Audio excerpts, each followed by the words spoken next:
J'en ai marre. J'en ai marre de cette équipe. Cette équipe me fatigue. Je peux plus l'analyser en fait. Comment on peut faire des vidéos et analyser les matchs du Real Madrid, les mecs? C'est impossible, je comprends plus rien. Tu es capable de faire un gros match, derrière tu te fais bouger. Un jour c'est noir, un jour c'est blanc. Moi je n'arrive plus avec cette équipe, franchement elle me fatigue. On va parler de Carlo Ancelotti parce que lui aussi il est complètement perdu. Il sait plus quel choix faire. Un jour il met Ceballos, un jour il met Asensio, un jour il met Modric, il remet Tchouaméni dans l'axe. Même lui, il sait plus quel choix faire. Il est perdu dans ses choix. On n'a pas une équipe type depuis le début de la saison. On n'a pas un dispositif. Il n'y a pas de plan de jeu. On comprend rien. La lecture du jeu, elle est très compliquée. Et tu te fais bouger par n'importe qui en Liga. En Liga, t'es devenu l'équipe à abattre. T'es devenu n'importe qui peut te bouger. Le Vallecano, le Getafe, le Valladolid. On fait peur à personne. Le grand Real Madrid n'existe plus. Je suis désolé. À un moment donné, on va n'importe où et on fait plus peur. On n'est plus une grande équipe. Là, les mecs, c'était un derby madrilène. Vallecano, c'est dans la banlieue de Madrid. Donc, en fait, t'avais tout pour faire un bon match. T'es à domicile. Ça veut dire c'est samedi soir, c'est 20h, tu bouffes avec ta famille, etc. Tu prends ta voiture, tu prends ta Lambo, ta Ferrari, t'as ton Audi RSQ8. Tu fais 20 minutes de route. Tu fais 20 minutes de route, tu arrives au stade de Vallecano. Tu sais qu'à 23h, le match est terminé. Tu as la victoire. Tu rentres avant minuit, tu es à la maison avec la famille, avec les enfants, le petit chien, la petite femme. Non, même là, tu as des conditions pour faire un bon match. Tu n'y arrives même pas. T'es à côté, t'es à 20 minutes, t'es dans la banlieue de Madrid. Mais non, les mecs, ils trouvent quand même le moyen de perdre ce match. Enfin, de perdre, parce que moi, c'est lapsus révélateur, c'est synonyme de défaite pour moi. Tu mènes 3-2, tu te fais revenir à 3-3, tu peux perdre le match dans les dernières secondes. Les gars, c'est une catastrophe. Le jeu du Real Madrid cette année, c'est une catastrophe. Ok, on va parler des blessés. Ok, il manquait du monde. Vinicius qui est pas à 100%. Mais à un moment donné, tu t'appelles le Real. T'es capable d'avoir des joueurs, d'avoir un effectif pour combler toute la saison. Derrière, défensivement, les gars, c'est pas digne du Real. T'es léger défensivement. T'as Alaba, ok, qui est blessé de longue date. T'as Militao qui s'est encore fait les croisés. Carvajal aussi. Mais ça, tu dois l'anticiper. Tu dois l'anticiper. Tu dois recruter des joueurs qui sont capables d'être titulaires à leur place. Tu dois pouvoir combler tes postes. Tu dois avoir 2 mecs à chaque poste. Là, cet hiver, on va sûrement faire une vidéo mercato. Mais t'es obligé d'aller acheter des défenseurs, que ce soit dans l'axe, des latéraux, c'est obligatoire. Parce que Fran Garcia, on va revenir sur lui. Moi, j'ai fait des screens, les gars. D'habitude, j'en fais pas. Là, j'ai fait des screens. On va revenir, on va analyser en détail parce qu'on est obligé de regarder ce qui s'est passé, parce qu'il s'est passé des trucs de fou. J'en perds un peu mes mots, je suis un peu excité, mais j'ai pas fait le débrief hier parce que j'étais pas chez moi. J'ai regardé les matchs sur le téléphone à l'arrache, mais j'ai vu ce qui s'est passé. Et à droite comme à gauche, déjà les latéraux, il y a un gros problème. Si tu t'appelles le Real, tu peux pas aller chercher une Liga avec ces joueurs-là. Tu peux pas aller chercher une Liga si t'es pas régulier, si t'as pas de régularité. On va revenir, les gars, on va checker ces screens parce qu'il s'est passé des choses dans ce match. Il y a des bonnes choses, mais il y a beaucoup de mauvaises choses. Donc, au niveau des screens, qu'est-ce qu'on a? Déjà, c'est simple. On va commencer par ça. Là. On va commencer par ici, à la 3e minute de jeu, les mecs. 3e minute de jeu. Fran Garcia. Déjà, sa position, les mecs. C'est une position pour défendre, ça? Tu donnes ton dos, tu donnes ton derrière. Ok. Gauche, droite. Le mec, il s'est fait balader à gauche, à droite. Chou. Où est-ce que je vais? Qu'est-ce qui se passe? Où est-ce qu'on va? Qu'est-ce qu'on fait, les gars? Ok, le centre. Bon, d'accord, il se fait prendre, ça peut arriver. Je vais pas non plus lui tomber dessus de fou, mais ça peut arriver. Même si pour moi, il a pas le niveau du Real. C'est pas un bon défenseur. C'est pas un bon ailier, un bon latéral offensif. Offensivement, il apporte pas grand-chose non plus. Je suis désolé, mais va jouer à, je sais pas, va jouer à Valladolid, va jouer à Getafe. C'est pas pour manquer de respect à ces équipes-là, mais c'est des équipes de 2e, 3e, 4e chapeau. Mais là, t'es le Real. Tu vas jouer la Ligue des Champions, tu joues les premiers rôles. Tu dois avoir des meilleurs latéraux, des meilleurs joueurs. C'est une question de niveau. Joli centre 2e, parce qu'après, voilà, Rayo Vallecano, on va rien leur enlever. Hein. Ils ont fait un gros match, ils se sont donnés à 200%. Même j'ai regardé les head-to-head, les tête-à-tête. Ces 4 derniers matchs, c'est une victoire pour le Rayo, une victoire pour le Real et 2 matchs nuls. Ça veut dire que c'est une équipe qui sait nous jouer. Hein. Le derby, voilà, c'est un derby pour eux aussi. Hein. Ils sont là, ils se donnent à fond, il n'y a rien à dire. Là, je suis en train de parler de mon équipe, du Real. Le centre 2e, voilà, le 2e latéral, notre autre latéral, Vasquez, où es-tu? Il est là, les mecs. Il est là, il est à 4 mètres de son vis-à-vis. même pas à côté pour le gêner. Le mec, il a tout le temps de placer sa tête. C'est but. 1-0, troisième minute de jeu, tu commences bien le match. Défensivement, il y a un problème. Là, la couverture, elle y est pas. Les 35 premières minutes, les gars, on s'est fait marcher dessus, on s'est fait rouler dessus dans l'intensité, on se fait bouger en fait. Physiquement, on n'est pas costaud. Genre, même si tu te déplaces, tu dois être capable d'imposer un rythme physique et montrer qu'on est le Real Madrid en fait. Corner, toujours sur coup de pied arrêté, sur centre plutôt. Et là, c'est pareil, à l'image d'Arda Güler qui, ok, c'est pas un défenseur, mais là, tu vois, il est dépassé. Il regarde même pas. T'es même pas face au jeu en fait. C'est ça qui me rend ouf. T'es pas face au jeu. T'es là, t'es dépassé. Tu fais genre, tu fais genre, t'es en train de te donner, mais t'es même pas au contact.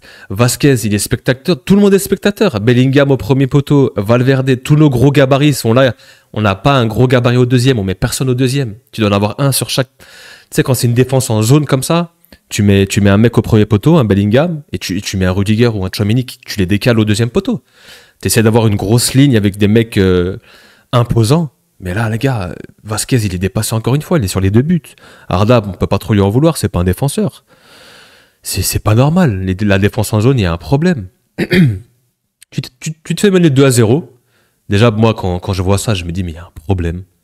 Se faire mener 2-0 par le Vallecano, c'est une belle équipe, ok, mais c'est pas non plus le Barça, l'Atlético, même Bilbao, les gars. Attention. Derrière, on doit se remettre à une frappe de 65 mètres de Valverde, comme d'habitude. Un exploit individuel. C'est même pas dans le jeu, c'est même pas construit. Une frappe de 65 mètres, sa frappe est magistrale, elle est magnifique, elle se loge petit filet. 2-1. Et juste avant la mi-temps, ce but qui nous fait énormément du bien.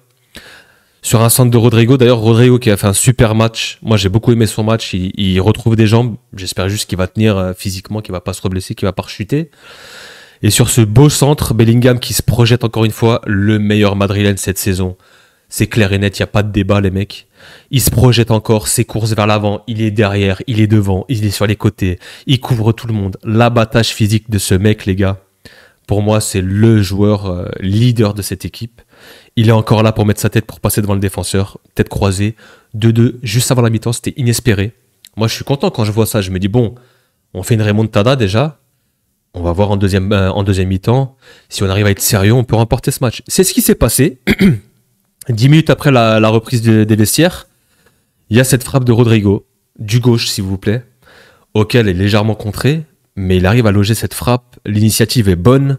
Il est entouré de 1, 2, 3, 4, 5 joueurs du Rayo. Il arrive à trouver une fenêtre de tir. Ok, il y a un peu de réussite, c'est contré, mais elle se loge parfaitement dans la lucarne. 3-2. Tu te dis le Real Madrid est capable de mener à l'extérieur et normalement est capable de tenir un score. Tu peux même enterrer le match. C'est ce que le Real nous avait habitués à faire ces précédentes années.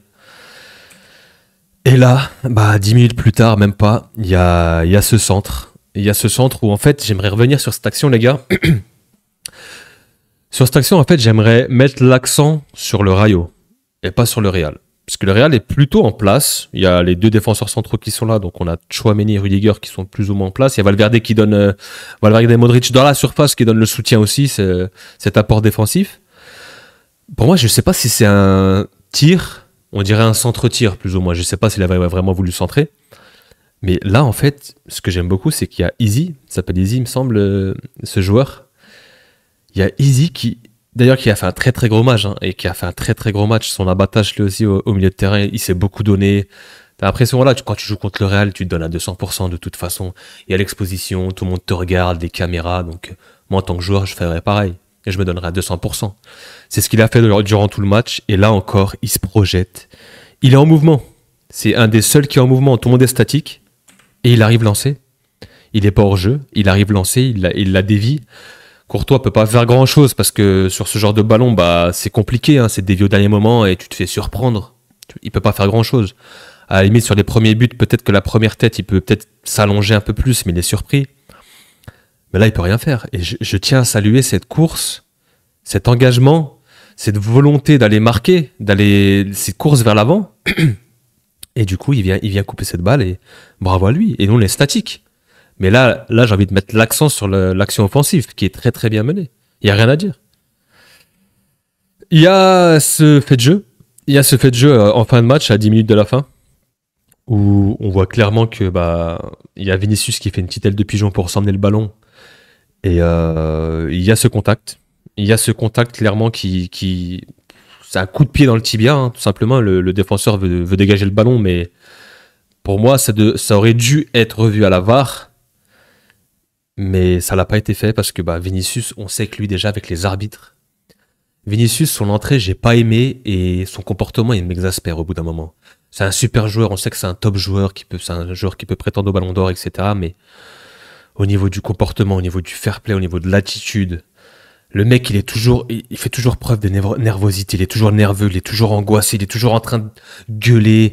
Il a une haine, en fait, en lui. Je pense que voilà, c'est dû à ce qui se passe avec lui, ce qui s'est passé au niveau du racisme, etc. C'est vrai que tu peux être un peu parano, t'as l'impression que tout le monde est contre toi et du coup t'es tendu, t'as les nerfs très tendus. Je pense que le climat aussi autour de lui, il y a toujours des choses qu'on voit pas, mais il doit réussir à se canaliser. À un moment donné, si tu veux être un grand joueur, cette énergie que tu mets là, canalise-toi un petit peu et mets-la mets-la au profit de l'équipe, au profit des attaques et du jeu. Au lieu de toujours se chamailler, parler, se plaindre, gueuler au niveau des arbitres, insulter. Tous les matchs, c'est pareil. Et moi, j'aime pas cette image. Et au final, bah, ça lui porte défaut parce que des fois, bah, on va pas revenir sur ses fautes. On a l'habitude avec lui qui râle tout le temps, donc on va pas aller regarder la VAR et forcément, bah, là, on revient pas dessus. Mais on s'en fout. Ça, c'est l'arbitrage. On n'est pas là pour parler de ça. Là, si on revient sur le match en lui-même, les gars, on mérite pas de gagner ce match. Le Vallecano a sorti un très gros match. Il faut les féliciter. Ils se sont donnés, ils se sont dépouillés. Mais le Real, les gars, l'irrégularité, pour moi, c'est pas un niveau de champion. Ce qu'on montre sur le terrain, ça n'a rien d'un champion. Tu vas pas chercher une Liga comme ça. Tu vas pas chercher une Ligue des Champions. En LDC, on est 20e. Là, c'est compliqué. On a l'occasion de passer devant, on n'y arrive pas. L'Atlético Madrid, à l'heure où je tourne, ils ont gagné leur match. Ils repassent devant nous. On a toujours ce match en retard, ok. Le Barça va jouer ce soir contre le promu Leganés. Il n'y aura pas forcément de surprise, sauf accident, sauf cas extraordinaire. Mais non, les gars, moi, je suis pas satisfait. Cette équipe, elle est trop inconstante, trop irrégulière. Il faut un mercato. Il faut prendre des joueurs, au moins un milieu de terrain, un 6 et des latéraux. Au moins un ou deux, parce que là, à droite, Vasquez, c'est plus possible. Si on n'achète pas de latéraux, il faut faire jouer Valverde à droite. Je suis désolé. Et à gauche, bah, quitte à remettre Mendy, parce que Fran Garcia, ok, tu cours, hein, t'es rapide, tu montres de la bonne volonté, mais le niveau, c'est pas assez. C'est pas assez, c'est trop faible pour le Real Madrid. Et même Mendy, c'est moyen. Donc, il faudrait un Alphonso Davies, il faudrait un Trent Alexander-Arnold à droite, il faudrait, je sais pas, un Pedro Porro qui est excellent avec Tottenham à droite, mais quand tu t'appelles le Real, tu dois avoir des meilleurs joueurs défensivement. Après, voilà, on a cette flopée de blessures, de blessés. Il manquait Mbappé, Vinicius est rentré en fin de match. Carvajal qui est blessé. Alaba, on ne sait pas si c'est toujours un joueur de foot ou pas. Donc oui, les blessés, on peut mettre la faute là-dessus, mais à un moment donné, tu dois faire des choix aussi. Carlo, moi j'aimerais bien revoir le petit Asensio. Il était bon, hein, ce qu'il nous a montré contre Liverpool en championnat, en défenseur central, il a montré des très belles choses. Ceballos, c'est pareil, c'est un joueur qui s'est dépouillé contre l'Atalanta. Il a fait un match XXL. J'aimerais bien le revoir, faut lui remettre sa chance. Faut laisser les joueurs qui sont bons, qui montrent de belles choses, et faut dans la continuité. Il faut arrêter de trop changer, parce qu'à un moment donné, même les joueurs, ils savent plus où ils sont.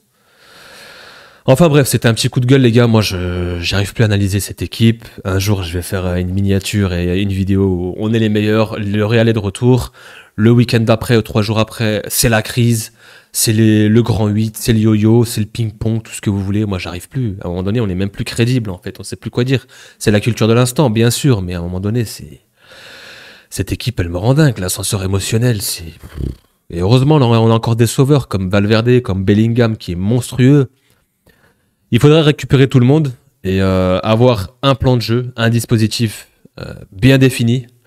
Et ensuite, il faudra que ça passe par les matchs et la régularité. Parce que là, les gars, c'est compliqué. Et j'attends ce mercato. Je ferai une vidéo mercato, c'est sûr. Parce que c'est très très important. Il va falloir mettre l'oseille, Fiorentino. Il va falloir prendre des joueurs, des défenseurs. Parce que là, si tu veux jouer sur les 2, voire 3 tableaux avec la coupe, t'as pas le choix. Il faut des joueurs, il faut du banc, il faut du monde. On a des blessés de longue date qui ne reviendront pas tout de suite. Donc, on n'aura pas le choix. Enfin bref les gars, je vous laisse sur cette vidéo, sur ce débrief. J'espère que vous avez quand même kiffé ce débrief qui était un petit peu sanguin. N'hésitez pas à liker, à mettre des commentaires si vous êtes d'accord avec moi ou pas sur le Real, sur Carlo Ancelotti, sur le choix des joueurs. Abonnez-vous les mecs, abonnez-vous, c'est très très important pour le référencement et pour faire développer la chaîne. Merci à tous ceux qui le feront les gars, vous êtes des frères. On est ensemble, on va couvrir tous les matchs, on sera là, on donnera nos avis, nos analyses, même si c'est compliqué. Et voilà, je vous laisse passer un bon dimanche, une bonne fin de week-end et on se retrouve très bientôt les mecs pour les matchs à venir et l'actualité football. Prenez soin de vous la famille. Peace.